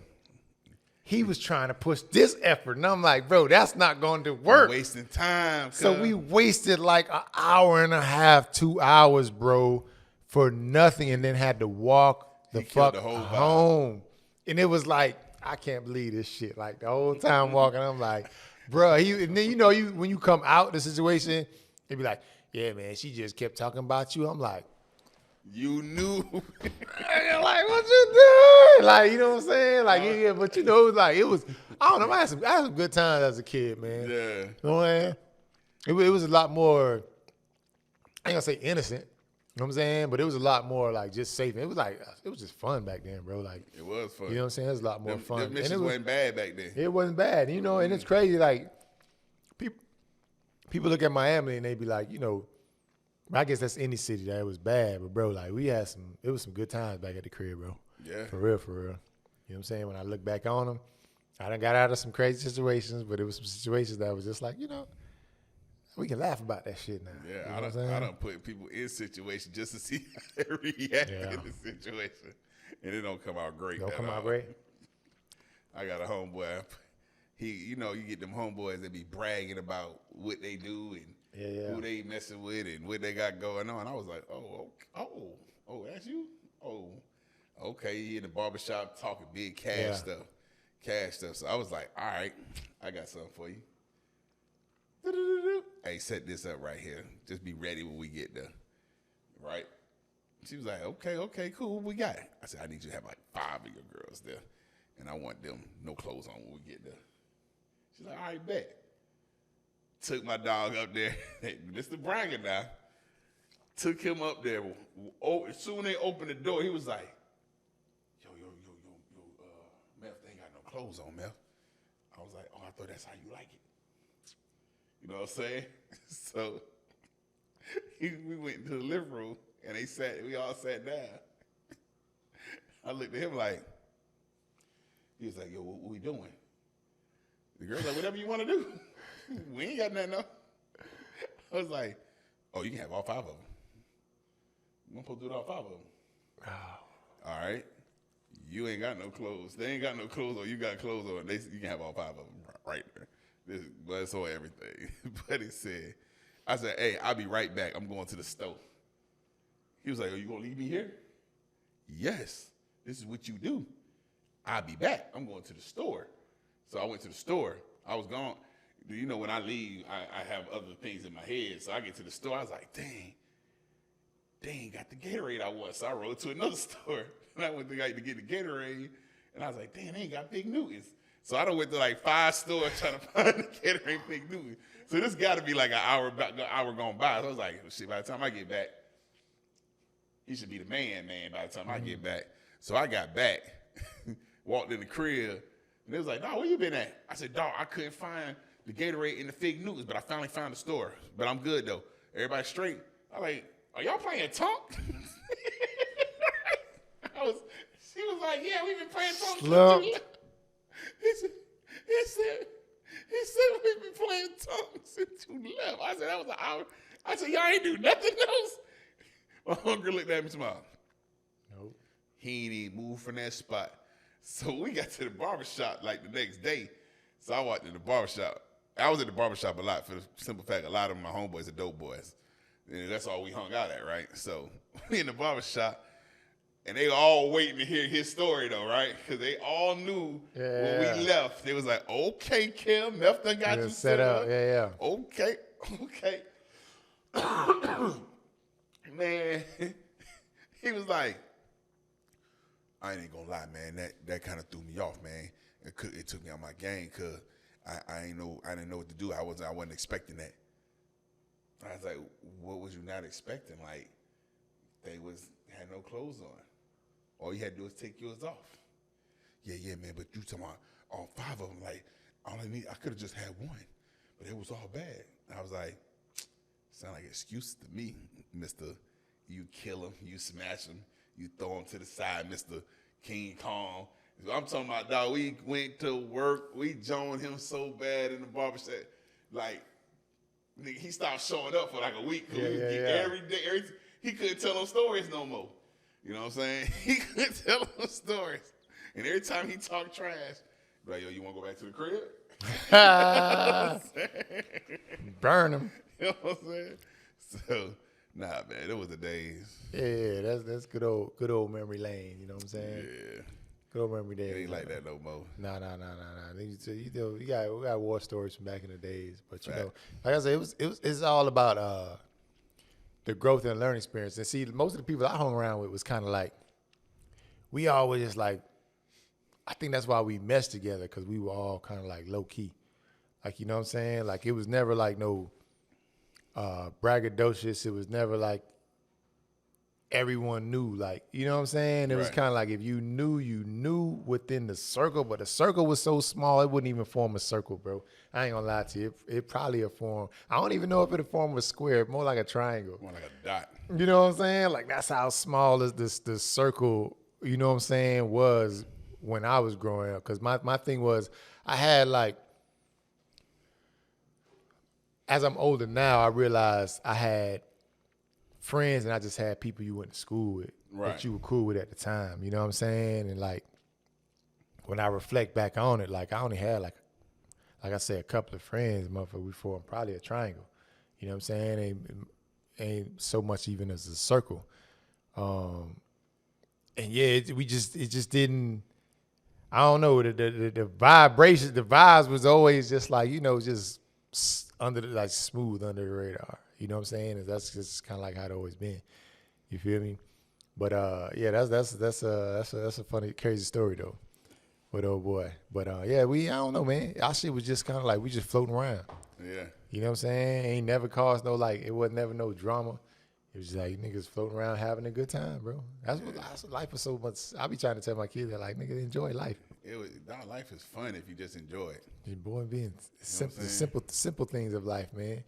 You know what I'm saying? It don't even take much these days, just especially with everything that's going on, man. You got to enjoy every bit of it because things are popping off every 5 seconds. In the way social media is set up now, like it's so instantaneous. Like you don't get a chance to not understand, not to enjoy because it's happening every 5 minutes of the day. And I think the fact that we didn't know what was going on was even better. Right. You feel me? Like now, shit, you can get on social media and find out a motherfucker done murdered his whole family. Like, you know what I'm saying? Like, you feel me? Like damn, like it's just, you know what I'm saying? But here's the thing: when you were growing up, the same thing was going on. It just wasn't around. You didn't know it. Just like kids today, like people try to force like today's issues on kids, but some kids are tapped in and tuned in just like some adults. But for the most part, man, kids just want to be kids. They don't really care about which congressman is up there making bad decisions or, you know what I'm saying, what this person did, bro. They really out here just trying to enjoy life, experience life. I read a post that was so funny but so real at the same time, right? The post said, kids today at 12 years old are so focused on finding love or looking or getting into real life situations. And at the age of 12, I was just trying to learn how to do the Kamehameha. Bro. I was sitting there like, and then when I was reading, I was sitting there like, I still ain't learned that shit. Now listen, I'm telling you, bro, like, here's my thing today is that, and not to be insensitive, but it just feel like everyone is just like the kids today are like so sensitive, bro. Like everything bothers them. It's like, nigga, y'all couldn't grow in our era, dog. Like, motherfuckers got picked on all the time. The game was so ridiculous. I was, a matter of fact, dog, that's just what it was. It's like, they can't take heartbreaks no more. They can't take, like, nigga, ain't nothing wrong with goddamn crying and moving on if that's what you want to do. But goddamn want to end your life or I want to sue this person because they hurt my like that's like, I don't know, man. That shit, it's so different these days, man. With how kids are, bro. It's just, you know, I don't think it'll change. You feel me? I think it'll only get worse. But you know, at this point, it is what it is. You can't say a word without hurting somebody. Yeah. But like my thing is, what is wrong with hurting somebody's feelings? That's bad. Listen, like, especially if it's the truth. Like at the end of the day, you don't have to listen or agree with what I said. If it hurts your feelings, it hurts your feelings. I'm not apologizing for it. That's how I felt. You know, I listen. I go. Like most time we send each other posts and shit like that on IG. I look at I be going to the comments, fool, and my first instinct be like it'd be a motherfucker say it's a comment on like say the Rock and Kevin Hart joking on each other, and then somebody would just be in and be like, oh yeah, it's pretty funny when you guys are millionaire when everybody else is out here poor. I'm like, nigga, what? Oh, like, what the fuck? Like, why would you come on somebody else's page and say that shit? Like, what the fuck is wrong with you? Like, you know what I'm saying? Like, bro, like, why do you feel like you need to inject that fucking comment? Like, you work hard, you can do the same shit. Bro, it's all fucking, you see these two people having fun, you're like, oh yeah, it's cool for millionaires to laugh while the world is out here struggling and broke. Like, nigga, you actually went on your phone, picked that motherfucker up, saw them niggas laughing in Jones and typed that shit and put send. I'm like, bro, y'all niggas blow, bro. Okay, so I was looking at Instagram today, right? And it threw me completely off because somebody said Kylie Jenner, the one that's dating Travis Scott. Yeah. She is killing the atmosphere with carbon dioxide because she flies her jet 15 minutes up the street or 20 minutes here or 30 minutes here, right? And they said by her doing that, she's not preserving the air. She's not thinking. I mean, they're going in on her, right? And I'm sitting here like, y'all do know Delta, Spirit, they taking off every 5 minutes. Nigga probably earning that. Nigga probably quicker than that. And I'm sitting here like, you worried about one person that she might not even fly that jet every day. You get what I'm saying? Yeah. It makes sense. That's a good point. That's a good point, though. But you worried about her. I'm looking at all the airlines that take off, right? So you want to talk about carbon dioxide. Every couple minutes. All right, what car are you driving? Yeah. They putting out the same gas. Bro, people, it's some people that just literally wake up and just miserable, my nigga. Yo, and that's why, hold on, man. That's why some people don't even need platforms because.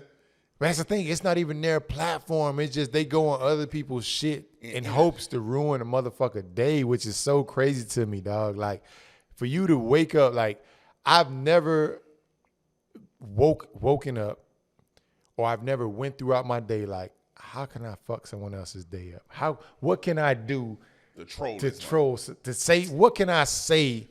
Like, even when I see people's shit that's like good or bad, I don't leave comments because it's for the fact that who the fuck cares? Right. You know what I'm saying? Like, bro, like unless I can talk to you like this where we can have like an honest debate. Right. Me putting something under your fucking post, what is that going to do for you or for me? Like, it is so weird. That shit baffled my mind to this day, fool on. Like, that's my thing about social media. You feel me? And that's how the kids are so like, saw somebody be like, oh, you need to take that picture down. Your hair is ugly. And motherfucker they just lose their wig. Like, oh, people think my hair ugly. People think my face. Be like, bro, y'all, you tripping. Like, don't let somebody you'll never meet bro, or ever see tell you how your life should be. That's the vibe I be on. You know what I'm saying? I ain't never even gonna meet you, motherfuckers. I ain't gonna see you. I ain't gonna meet you. Like, I don't be on there like that. But at the same time, I be like, bro, if I don't see you every day, I don't care. I'm not gonna hold you. You know what I'm saying? Like, and if it's like that, like, you can call me. Like, everybody that I know that know me, if they have something to say to me or if they feel a certain way, we call each other, bro. I told my brother them that shit. Like, we in a group text with all my brothers, and you know, we don't speak very often, but texts always come across differently, bro. Right. So I'm always like the mediator, like, bro, y'all niggas need to call each other. When the texts start getting like crazy, you feel me? Because all texts sound aggressive. All of them. Whether it's caps or not. Like, if you text me and you be like, B, what you got going on? Or be like, B, why you did this? And I be like, why you gonna ask me what I did? Shit, what you did? Automatically that shit sound like aggression. Hey, but if you know me, exactly. But if you know me, you know, like, oh, that's just B being B. You know what I'm saying? Like, you know what I'm saying? But if you don't have, that's what I'm saying. Like, everybody I know, and I like, nigga, if it's a serious conversation, call me, bro. Don't text me. Yeah, don't text me. Don't text me. You know what I'm saying? I'm the wrong one to text because I don't let text sit. So I read it and I try to ignore it. Like, should I respond? You know what? Hey, can you rephrase what you was asking? I just want to make sure. I said what I said. Okay, that's what I thought. Hey, I'll be over there in a second. We gonna talk about it. No, I just be like, look, nigga, call me. Like, we need to talk. Like, if you want to talk, let's talk. But yeah, I don't know. That's why, like, I don't know. Social media just, I don't know. I don't know where it's headed, but I imagine it's only headed forward, of course. Yeah. But A lot of things dying down now with social media. Yeah, it is. Bitcoins are dying down. It is. Remember, it was jumping real heavy. Mm-hmm. All them cryptos, and ain't nobody ever seen the real residuals from them jokers. I just think like everything is a phase. Like I think we're waiting on the next phase of society. Like so, I watched this thing today, and it was like, but he was saying like we went from the agricultural era to the industrial era to the informational era to the like slight techno era. Right. Then we went to the techno info era then we went to the techno info entertainment era where like you have the tech now, the info, and you can make money off entertainment. Right. Like, and right now we're stuck in this space where what's next? I think it's going to be more like Ready Player One. We're going to be living in a virtual reality world. Yeah, I can feel that. For y'all real anime fans, Sword Art Online. I can feel that. But I don't know if that was. I guess it depends, right? Because I just in my heart I don't feel like the majority of the population will prefer to be online than being out there meeting real people, being outside, bro. I don't know. You know what I'm saying? I don't know. If you don't raise, I feel like the kids coming up, they could get stuck in that if you're not like that, right? But because it is something like between 10 and 17-year-olds where their life is online. Dude, it's not even 10 and 17-year-old. There's grown people. You're right. And I'm gonna tell you the show that proves that to me every day. Every day it proves to me on how much people avoid going outside to the public. Right? If you can sit online and talk to somebody for 8 or 9 months and fall in love. Oh man, that's just crazy to me. You feel me? I've never. What's the name of that show? Catfish. Oh, I never understood Catfish, bro. To this day. Me neither. But look how many episodes are dropping. Yeah. So that lets you know there's a lot of. But is that just entertainment though? No. Because I feel like motherfuckers just want to be on the show, so they act like it. Like, I don't know if that's real. Oh, it's real. Because there's no way, bro. Like, and I guess I'm speaking from, like, personal experience, but there's no way I can talk to you for months and I've never seen you. Yeah, it is. There's a whole club. You can look online. Hold on, let's stop this real quick. That shit's crazy to me. I'm about to tell you, right? Because it threw me off. All right, hit it. Boom. So you can look online. There's a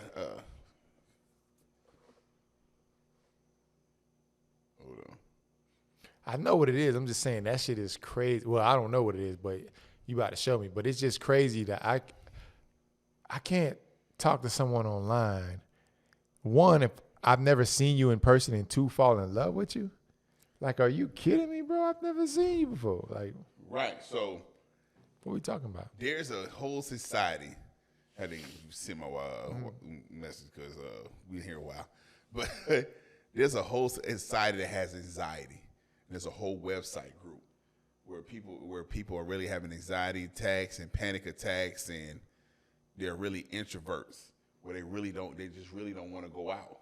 So they communicate with other people that have the same symptoms, and they get on these group hotlines like Messenger back in the day, AOL Messenger back in the day, and communicate and fall in love on these hotlines.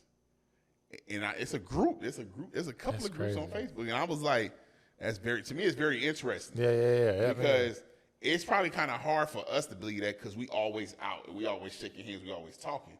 But then, even when I watch like some of the girls on my daughter's basketball team or soccer team, even though they play sports, they rather not be seen. So here's the thing, though. I would view myself like Kendrick Lamar put that shit perfectly, like on the damn album. I feel like I'm an introverted extrovert, right? Right. Because if you, like I always tell you, I can walk in a room and not speak to anyone. I'm an observer. In my mind, I'm an introvert. But will you have a panic attack? I won't have a panic attack. Have an anxiety attack? I won't have an anxiety attack. You faint. But I'm an introvert. At heart, I'm an introvert. Yeah, that's cool. But okay. You know how not to talk. But when it's time for you to talk, you can. But there's people that will walk in a room and feel like they're claustrophobic. Okay. You know what I'm saying? There's people that walk in a room and start panicking and sweating. Okay. You know what I'm saying? And I ain't even trying to put this. I know. Yeah. No, I personally, get it. there's a guy that hits the road with me, and he walked into a room because he didn't take none of his medication. He walked in a room. It was 7 people in the room. He about fainted. Yeah, I know it's a real thing. And I'm sitting here like, dude, I ain't never seen y'all like this. Yeah. Just get me out of here. Just get me out of here. And I was like, you dying or something? Like, I was lost. You know what I'm saying? But once I got him out, he took his meds.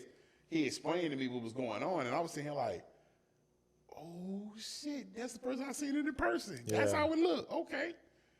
Wow. Okay. You know what I'm saying? But you're not going to do that. I know that. I'm not going to do it. So as I'm saying, like, I would rather be solo, right? I would rather be in a small group, but I know how to interact with everybody. That's what I'm saying. When I go out, I can be extroverted. Right. But for the most part, because I've been places with you where I just be chilling. Right. You know what I'm saying? I'm introverted. You feel me? Like you be like, yeah, B man, blah blah blah. I'll be like, what's going on? Cool. And then I'm back in my little atmosphere. You know what I'm saying? But then when I'm ready to project, then I project. You feel me? But yeah, to your point, yeah, I've never had I don't do anxiety attacks and stuff like that. Right. You know what I'm saying? Like it's not too many things that it has to be a real kind of like thing, because it's not too many things that leave me flustered to where I'm like, oh man, like so. But I know it's a real thing though. Yeah, I witnessed it. I witnessed it in the month of June. Yeah. Personally, and I was thrown off, and it ain't happened just once. It happened like 3 different occasions. Yeah. And I was like, to me, I was more interested because I was like, I never saw it. So I like to see shit, so now I know if I ever see it again, I know how to react and handle to it. Gotcha. Yeah. And not be in a panic situation.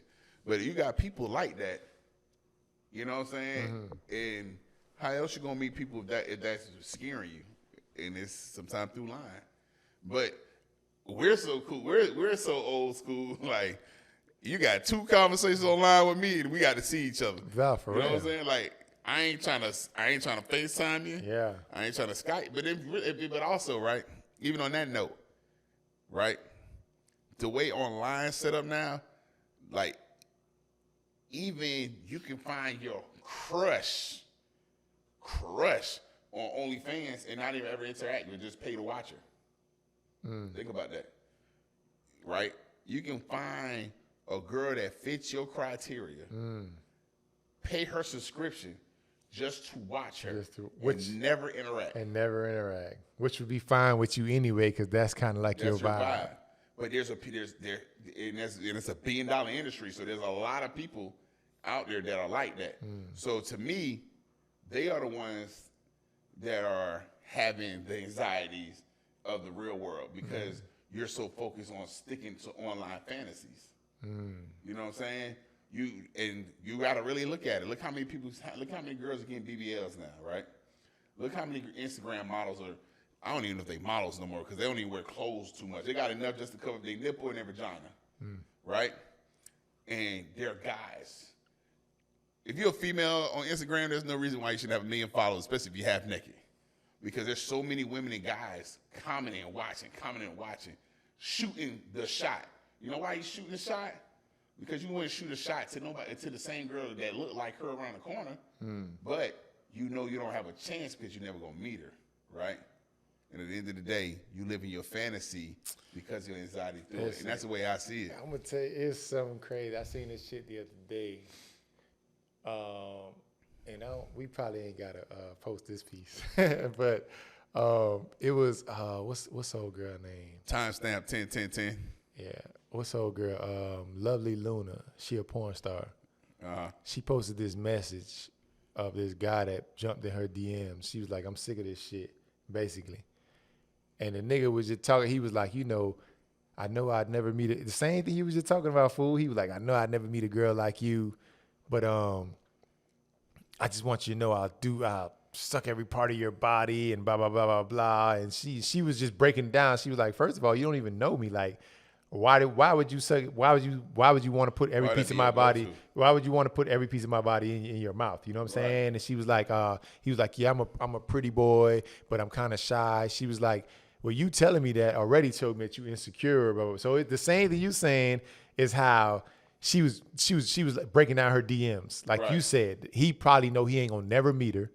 So he just throwing any the fuck thing he want to throw out there, because he ran into her, he would never say that shit. Never. You know what I'm saying? Never, because the insecurities will kick in, his anxiety will kick in.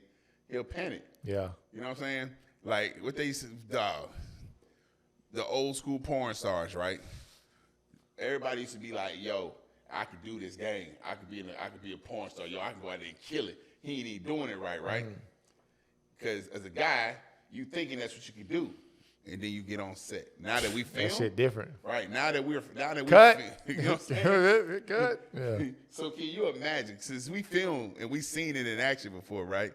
So that same guy, like that's why it's crazy when they bring fans on just to show them. That same guy doesn't realize there's 9 people in the room. Yeah. Yo, all right, get it up. Yeah. Right? Now he over here like, I mean, y'all all gonna be here? Yeah. Yeah. Yeah. Get ready, action. Yeah, for real. Yeah. You ready? Yeah, hold on, give me 1 second. Yeah. No, we ain't got that time. All right, hey, one of the fluffers, fluff them. Yeah. Now they getting fluffed, right? Now it's time to go do the do in this particular position. Yeah.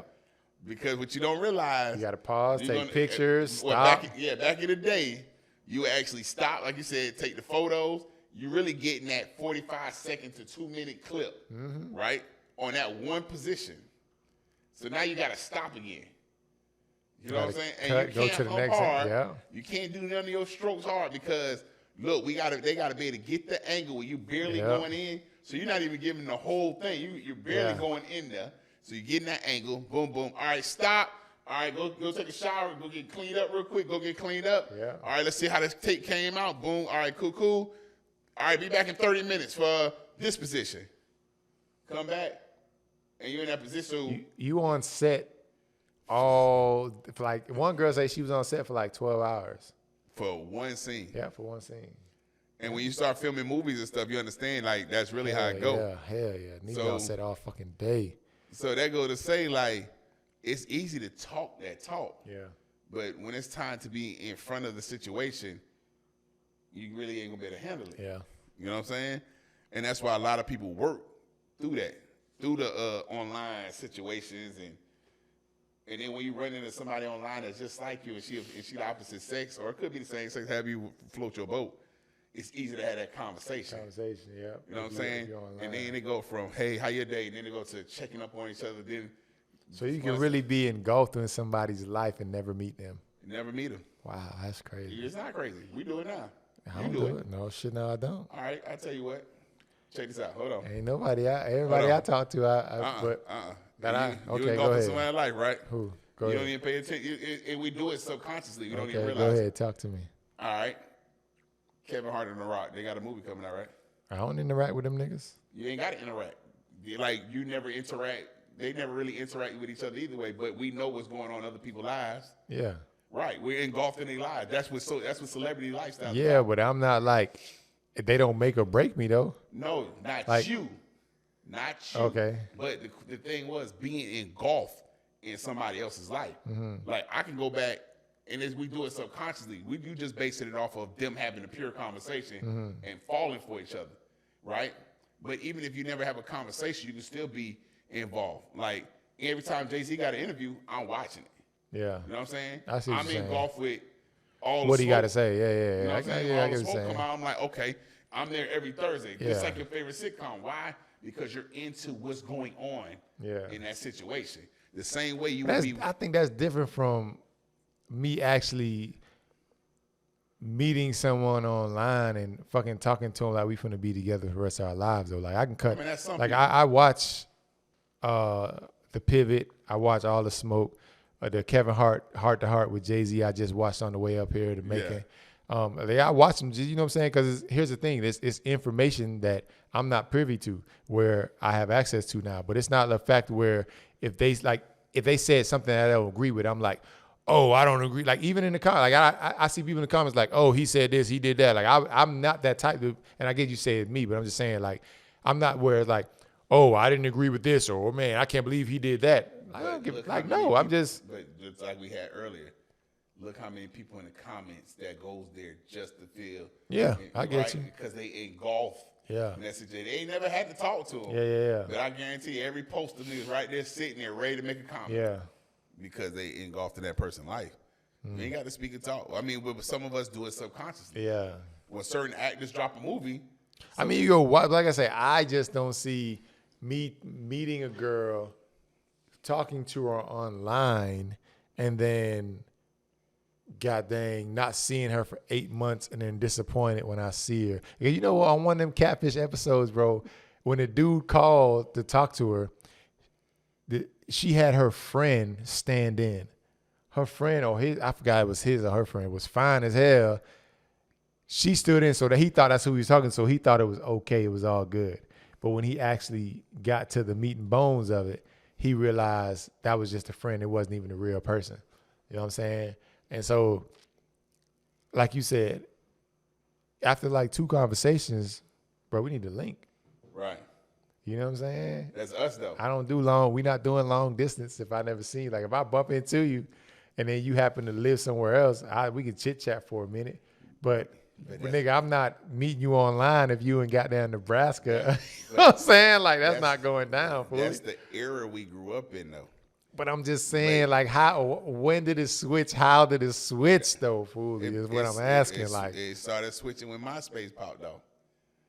Yeah, but even on MySpace, wasn't you trying to see when your search was people in your area? Because you knew them people you can goddamn possibly meet up with. When it switched, see, what we're doing is putting it back on where we grew up. You're not looking at the new generation that was already coming up behind us. But what I'm saying is, right? Even with that, why would you not search locally in your area? Like if I live in Atlanta, why would I look online for like if I'm in what's the dating sites? I don't even know the fucking dating sites. But if I'm going on a dating site, nigga, I'm not dating outside of Atlanta. Like you feel me? Like I'm trying to see what's in Atlanta so I can meet up with you. I got an answer for you. Okay. Right? I live in Atlanta. You know what I'm saying? I look online. And I see Miami got some exotic shit I never saw in Atlanta, though. I get it. We gonna chit chat, but we not gonna hold no. We gonna. So hold on now. Okay. So I go from one, and I'm over here like, oh, I got Rosie Acosta over in Miami. Let me see what else down there. Let me see what I can. Let me shoot. Yeah, I agree. You know what I'm saying? Okay. Or that's what. Remember the biggest thing was people trying to get to Brazil at the time. Yeah. Yeah. Let me see what's going. So. Now I can chop it up with somebody online. Not us, but this new generation finding faster ways to try to communicate without communicating. But what's the odds of you meeting up, though? Like, what's the end goal? Is the end goal, but I guess to your point, the new generation, the end goal is just to have a presence online. You don't have any intentions on meeting the person anyway. It don't seem like it. Gotcha. Yeah. It don't seem like that to me. That would make a lot more sense. Like, if I don't have any intention to meet you, I can meet you anywhere. But if my intention is to meet up with you, then yeah, you got to be locally or somewhere I would have been able to drive to. Yeah, but that was the way we grew up. Why? Because think about it. We didn't grow up on the era of social media. You know, I would be pissed growing up if I had social media and a cell phone. Yeah. You know what I'm saying? Because when I used to leave the house, my mama had to call 5 or 6 other people's houses to track me down. Yeah. And by the time she tracked me down, I'm pulling up in the crib. Yeah. But if I had a cell phone or social media, that boy up the street. Yeah. I'm talking about he ain't even supposed to be over there. Why he over there? Why? See, we didn't grow up in that area. We grew up in the wire area. Now our kids and the kids that are like in their 20s now, growing up on an era where they communicate a lot different. You know what I'm saying? They communicate faster, quicker. Like, we used to ask for phone numbers, right? Yeah, they got social media now. Let me get your number. Now it's like, let me get your snap. Mm-hmm. You know what I'm saying? Like, y'all don't want to talk now. Nah, we gotta snap here, tap phones. Click, click. But I don't know. It just seemed like these days it makes sense though, because I don't know, they just be on some like, I hate to use the word weird because everybody be using the weird shit, but like, I guess it always been that way with possession though. You know what I'm saying? Like, niggas don't know how to have like straight conversations with people anymore. You know what I'm saying? They just blow you up, stalk you. You know what I'm saying? So it's like, you know what? I can always block you on IG. If I give you my number, then I got to, back in the day, niggas got to change their number or, right. You know what I'm saying? or stuff like that. But on IG, you just block them. You ain't got to worry about nobody having your number. So it is a different age, but I guess same tricks, just a different way of doing it. A different magician. Yeah. In a sense, so makes sense. Our era is a little bit different. A lot bit different, but Mm-hmm. This is we don't move. The people don't move the way we used to move back in the day. And I'm not mad at it. You know what I'm saying? This younger generation finding quicker ways to make money and make it faster. That's the best part about it. You know what I'm saying? Versus us following protocols and the chain of command. This new generation ain't got no chain of command. They like, oh yeah, you got 1-2 years to give me this. If you can't get it, I'm gone. Like, it used to be cool to sit on the job for 15 to 20 years. Now, shit, you got 2 to 3. If we can't get what I need to get to in 2 to 3, I'll holler at you. You know what I'm saying? And so, I mean, things are a lot different these days. But, man, we about to get ready to come to a close. And you got any thoughtful words you want to say? Oh, man, I had some, but I left them at the motherfucking train station. Oh, man. So, and you know what? I had some closing remarks, too, when we said we was going to first set it off. But they just have all escaped my mind. It is extremely late here in Macon, Georgia. I still got to make this drive back to Atlanta. I'm up. You feel me? But yeah, I had some inspirational words to leave off with, but they are truly escaping my mind right now. Well, I got some. So, we're going to pass it over there. Damn, I'll take one. Hey, shout out to my dog Smitty, who wasn't here tonight, too. Yeah, he usually here. You know what I'm saying? Shout out to my dog Smitty. Thought-provoking words for the day, for me, is going to be, once you learn your value, don't hesitate to let people know your value. So they'll never take advantage of you again. And I say that to say this. God bless, be safe, and we out. No BS. No BS. We all at y'all.